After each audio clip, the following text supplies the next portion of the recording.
Well, it is about time to start the new build series, I guess you would call it. My own personal RB20 out of my own personal GTS4 in the background there. It's given up, but it'll live again. So this, I guess you would call a build series, I suppose, because I'll be filming everything I do to it. Should be a bit faster than the RB30 that I've been doing, which is just down here to my right. Should be a lot faster because I don't have to wait on machining. So with the 30, I do skim the head, skim the block, get the crank done, get all the journals done and whatnot. This should be a lot quicker in the sense that, well, I've got heaps of spare parts. So I can replace the crank, got 2 of them. Got sets of rods, sets of pistons, I've got another head, there's a few heads there. So anything that's damaged, I'll just replace it. So I know that crank will need machining because those big ends are going to be pretty hammered down. So it's going to be easier to just get another crank, which is sitting on my bench, and polish it and run it. And that's going to be the way to go. It's going to be the way I'll do it. So mainly this is going to be a full tear down, and then going to inspect it, see what went wrong, even though I know what has gone wrong, see the extent of the damage, and then go over how you can avoid doing exactly what I've done. Because what I've done here is cost myself probably $1,000 in parts on whatnot, rings, bearings, seals and all that. And I would assume probably 3 months of downtime by the time the day I pulled it out to the day it's going to go back in and start up. So I'll show you how to avoid that exact mistake that I made, because that is, I guess, pretty costly. I can't really do too much to this being a factory ECU, so I can't go through a bigger turbo on it, or a huge one I should say, or change to a front facing and throw some injectors in it, because it'll start up, but you'll be lucky to get past 3 grand before it blows black smoke and refuses to drive. So going to keep it fairly simple. I'll just probably throw that high flow on, change the hard lines to braided, do some quality of life upgrades. Might even run through some real light head work because I didn't do anything on that 30.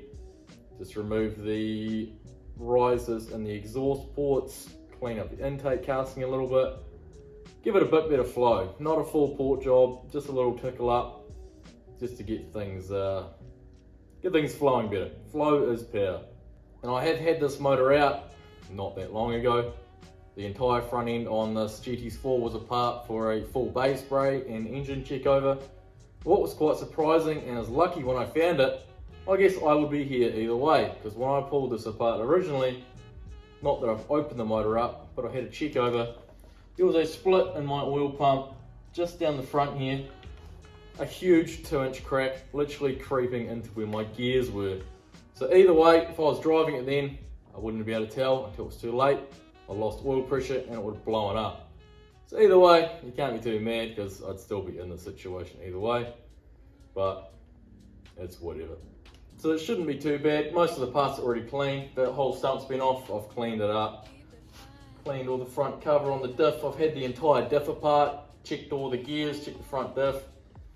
Everything, the front diff center I should say. Everything checked over, it's not too bad. And everything is clean. Intake manifold's already clean and whatnot. So really all I'm doing is pulling things apart, rebuilding the long block, and slapping it back together, in a sense. Do a few things to clean it up, like the same I did on the 30. I want to clean the alternator up. That does make quite a big difference.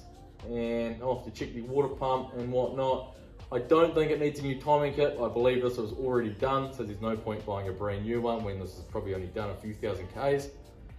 So I'll clean it all up, put it back on and reuse it all. Unless it is a bit rough condition, I will replace it. Keep it fairly basic. I'll just use a factory Nissan head gasket, the same one that come on it. A composite style. I won't run into a multi-layer steel because there's no real need to. Throw a set of head studs in it. Give it a bit more of a fighting chance. And yeah, that really should be it. Fresh seals, fresh bearings, fresh rings. This should be good to go for another 30 years until, well, it pops again. I'll probably change the cover style up as well. So at the moment I've got VHT wrinkle read on here, which I do quite like. It is quite a nice finish if you've ever used it.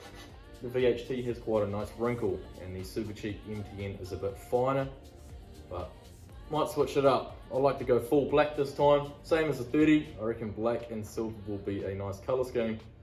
I originally painted this in red to match the R32 GTR brakes that I put on this, but I think black and silver is a bit more classy, so we'll switch it up.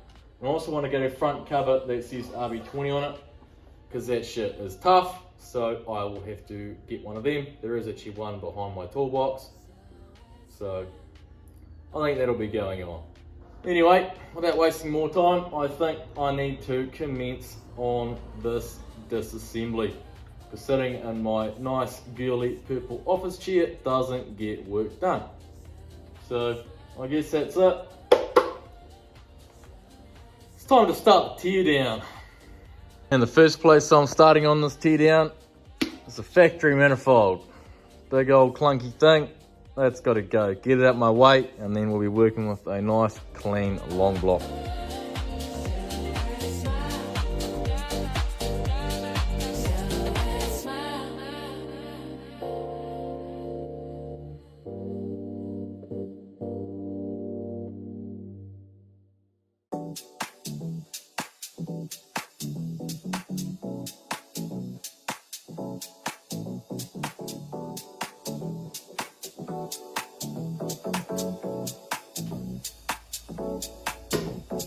Soft grown light, fits just right.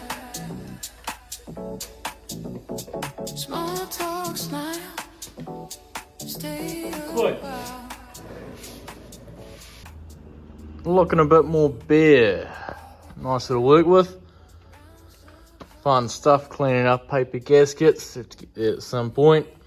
Now I've got all that off. What I'm going to do is rip all the hoses off. It's just another bulky thing in your way you don't want. I'm going to pull all them off, put them aside, and then go from there.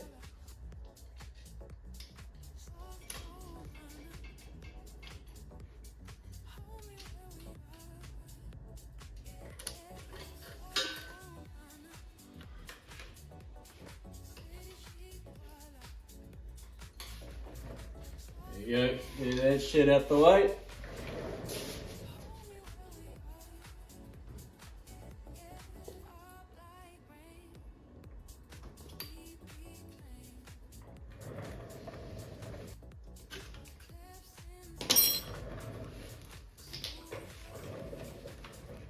Now I'm left with more of a bare looking long block. Got to decide what to pull off. I think the route to go is probably take the head off before the sump, because I know there's going to be oil in there, and when I tip it over it's going to go everywhere. Fun stuff. So yeah, pull the alternator off, pull the all timing covers, all that. Have to fight the balancer, so we'll see how that goes. And then yeah, whip the head off, have a look. I've never seen inside it before, so should be interesting.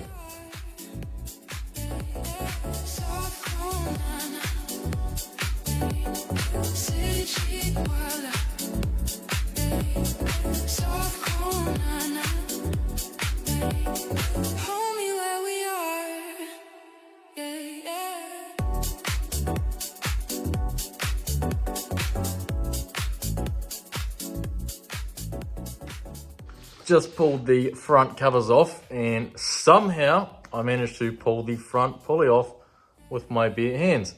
I guess that's not that surprising because this motor's literally done. Be lucky if I've traveled 160 kilometers since the last time I had it apart.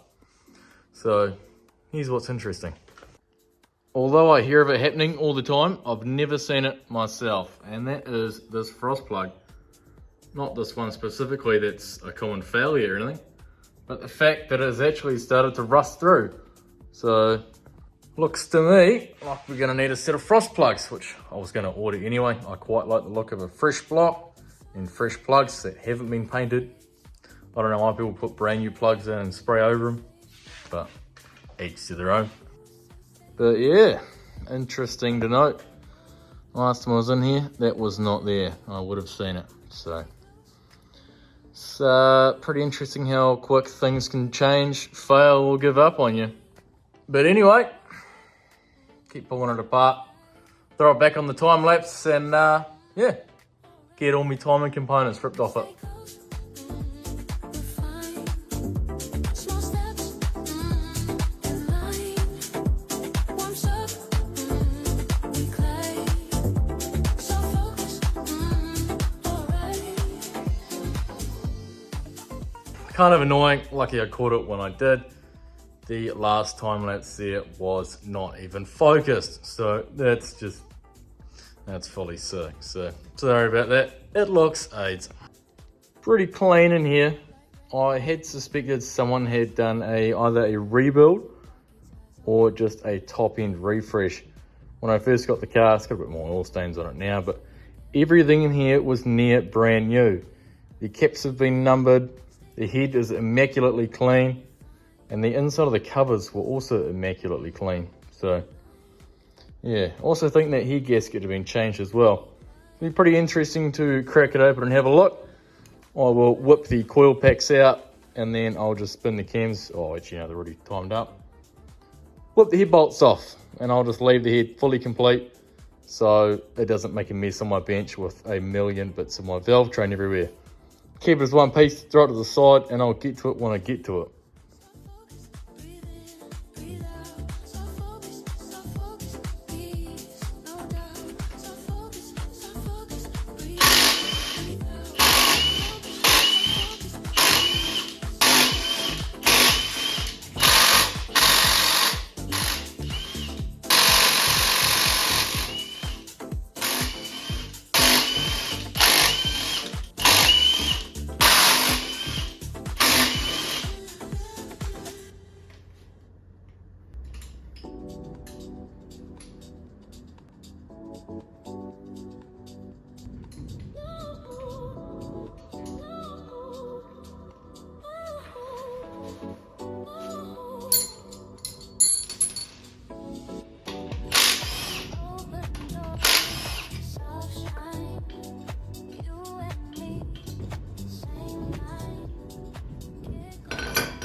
Seal is cracked, should be ready for liftoff.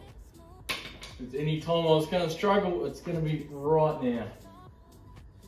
Gonna need my backup plan because I certainly can't hop around on one foot with the weight of a head on me. So this might be interesting. Be a sit down job.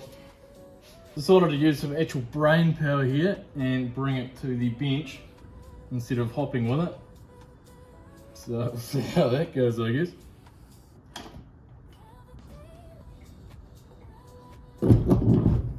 Way easier.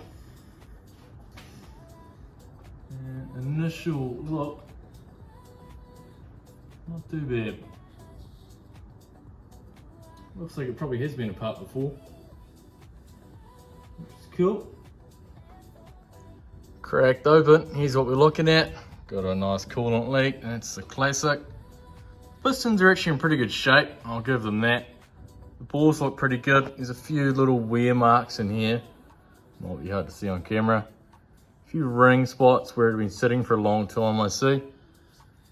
More marks at the top, a few more marks at the top. Nothing crazy though. All the pistons are in good shape. They're not blowing apart from detonation. So yeah, I think we're on a good run here. Well, now that I've got the head off and, well, we're only dealing with a short block now, I'll throw it back over where I had it, just in front of the GTS4. Set the camera back up and pull the sump off. Should probably drain it first, so it's been sitting a while and I haven't put it upside down, so all the oil should be in the sump. And that is worth draining before I put it all over my floor.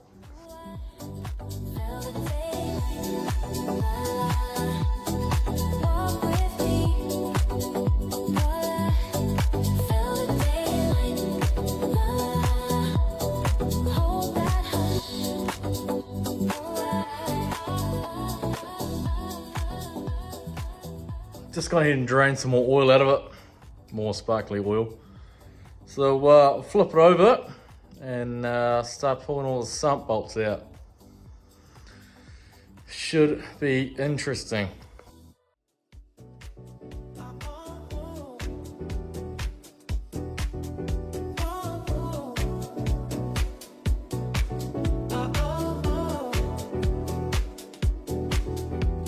Sweet small notes in the air, golden lines in your hair.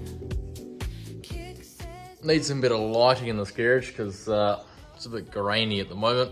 Camera doesn't quite like the low light. Sump's off, and we've got the baffle plates off, which all drive motors have. And surprisingly, the rods don't shake around on the crank. Every rod here is in fact tight, which doesn't mean they haven't spun, but it's not bad enough to shake and knock around, which is quite interesting. So yeah, I guess the next step is to punch the pistons out. So do the classic and set your camera back up on the toolbox and punch them out. See what kind of damage I've got.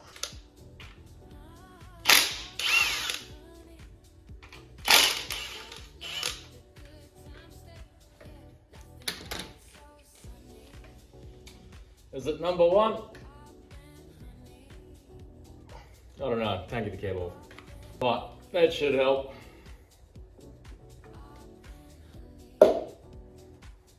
Is it one? It is not number one. Confirm that. Got some loose rings though. Holy. Slides right, oh, slid right out. But number one is, in fact, A-OK. Full of oil, and it's definitely going to be a fun cleanup later on. Add to the mess.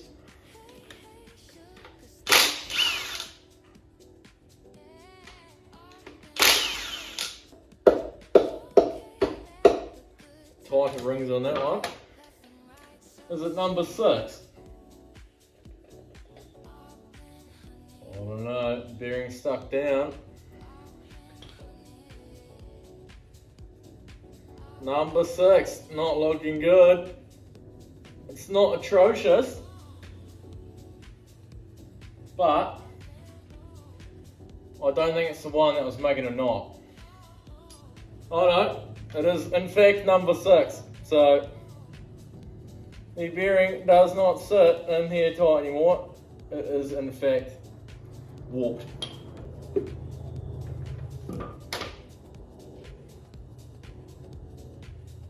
Pistons don't look flash.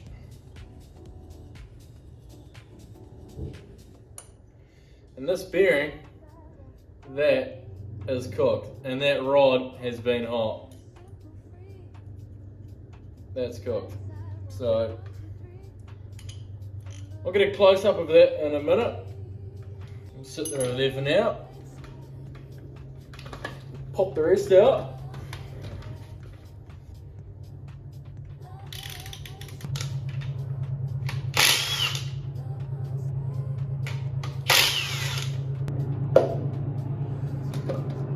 Another Lucy. Number 2 is not bad. Once again, rings a little bit loose.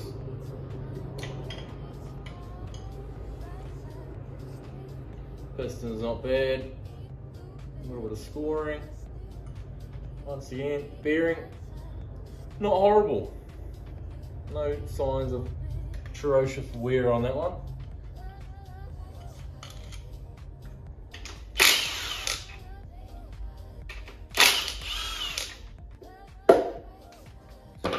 Number 5, same as 2. It's not incredible, not bad. Hasn't had a major lack of oiling.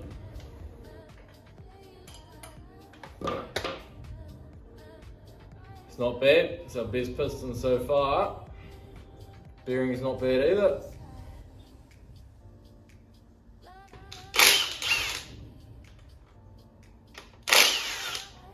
Number 3. Cap looks all good. Bearing, same as the rest. A little bit more scoring on number 3 there.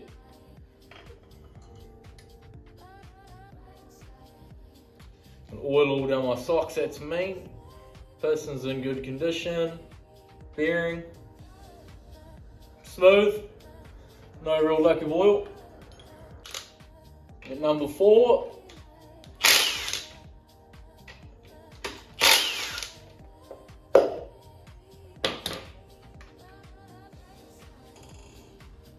No scoring, no real lack of oil, signs of any.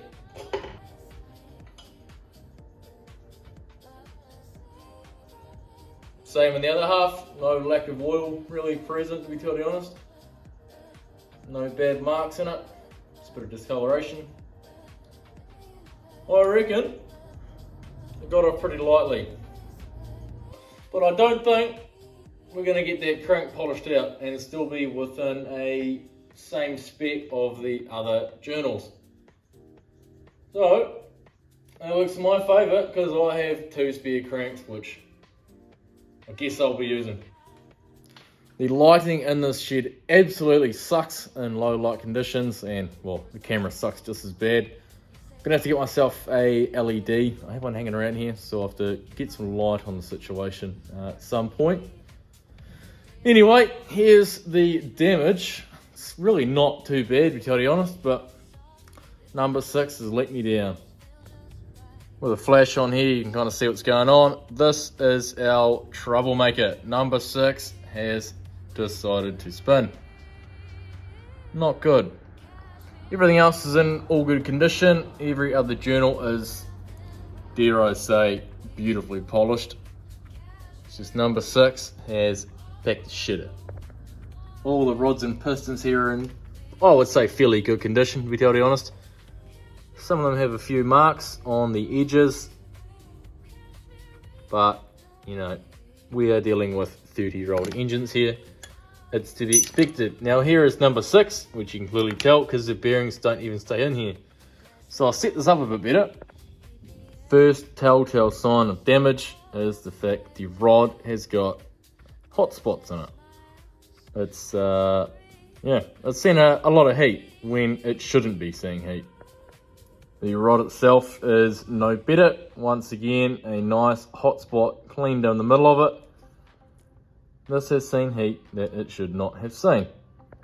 And here's the bearing. So you can't quite tell on camera, but in the middle here, it's actually stretched out. So if you were to take a hammer to it and squash it, and it was to bow out the edges, that's what it's done. A little bit easy to see in this view, right in the middle where that light is shining, it is squashed. So it's been hammering away on the crank and yeah, flattening it out. The other bearing shell here is exactly the same. It's a little bit hard to see due to light bending off the oil, but it's squashed, it's black, and it's fucked. It's gonna be about where I'm gonna leave it for this one. It's a good place to end it, I reckon, staring at my very sad and miserable bottom end of the RB. Yeah, get some daylight going tomorrow, and I will clean the rods and pistons up, see what I'm looking at, take a better video of the destruction that no oil has caused, and go from there. But that's it. That's going to be wraps for this one, and I will continue tomorrow.